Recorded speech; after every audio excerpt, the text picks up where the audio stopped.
Olá, eu sou a Vivi De Gaspari e eu quero apresentar para você a maleta Ágape.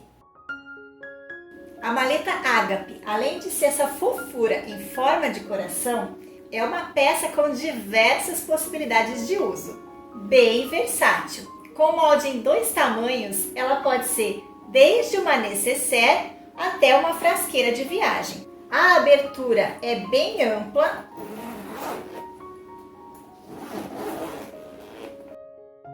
Por dentro ela pode ter um forro impermeável como este, e na parte da tampa ainda tem um bolso com zíper, bastante espaçoso.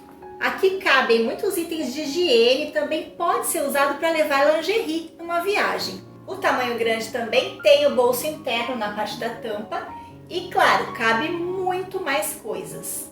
E com o molde em 2 tamanhos, você sempre tem a opção de oferecer para sua cliente uma peça tal mãe, tal filha. Se você vender essa maleta como kit, você ainda pode fazer o envio, a entrega do seu produto, colocando a menor dentro da maior. Olha só que legal!